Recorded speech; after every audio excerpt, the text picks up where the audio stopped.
Got to recognize that you suck at something in order to fix it. Got to recognizing that there's damage here.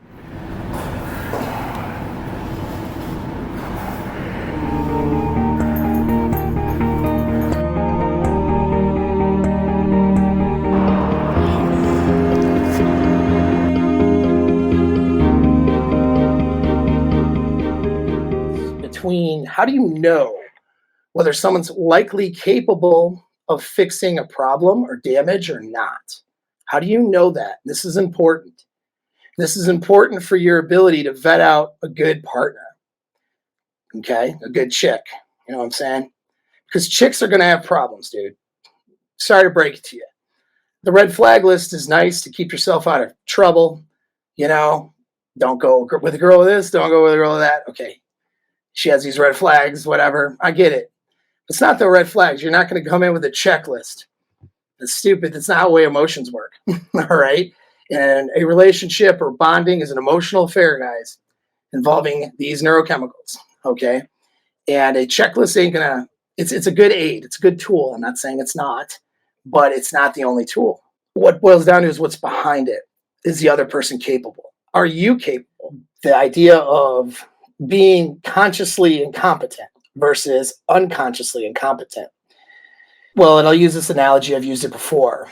Some primatologists were talking about gorillas, chimpanzees, and one of the primatologists said, you know, we can teach chimpanzees to word associate sometime up to, you know, over 100, even a couple hundred words in some cases. We can teach them associate a word with a thing, like, you know, food is this or whatever, right? But they're incapable of conceptualizing a language. And then he says, but that should be of no surprise, because if primates could conceptualize a language, then they would already be doing it.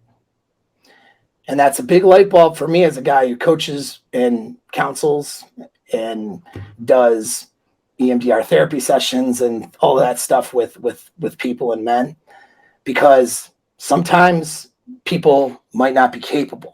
How do you know if they are, right? How do you know if you are?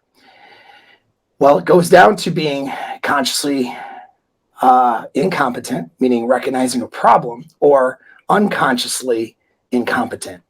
So people who are unconsciously incompetent are extremely egotistical about their abilities. They think that they're good, they're fine. They don't see a problem in their behavior. They don't see a problem in what they're doing. They don't see a problem in their actions because they're incapable of seeing it. And so if they're incapable of seeing the problem, then they can't be capable of solving it. And that's the biggest factor. So when someone's like, dude, this isn't right. Something's wrong with me. I'm making these mistakes, or this keeps happening. What is it about my behavior? You know, what is it about my behavior that is wrong here?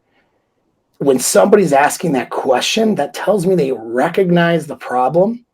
When someone says, hey, I've been diagnosed with this and I have these tendencies and I'm not sure what to do about it. They're not saying it from a standpoint of I'm a victim and I can never fix it. All right. But they're just kind of like, what do I do about these things here? I don't know what to do yet, but I'm going to figure it out. That's somebody who can solve a problem. So what that means is they're capable. So as human beings, we have solutions to things. If you do screw yourself up, okay, that happens. I've probably done that myself. I know I have done that myself. What am I talking about? Multiple years of combat. I mean, that's not healthy. All right. So you can do things that are damaging yourself. I don't recommend it. Don't set yourself up for failure. But if you do things that are damaging yourself, but you recognize not just like, oh, this is damaging, I shouldn't do it, but actually recognizing the effects. You've graduated. You graduated from unconsciously incompetent and probably very arrogant and egotistical about your level of not recognizing your level of incompetence. It's like dudes who think they can fight, and, you know, and have no fighting experience and no training. Like, yeah, no, dude, you know, but you've graduated to at least recognizing that you suck. You got to recognize that you suck at something in order to fix it. You got to recognizing that there's damage here, but that you can fix it, right? That there's a way to fix it. Never giving up, being relentless. I'm going to get what I want no matter what. I'm not going to succumb to my bullshit, and fix it and be relentless about that.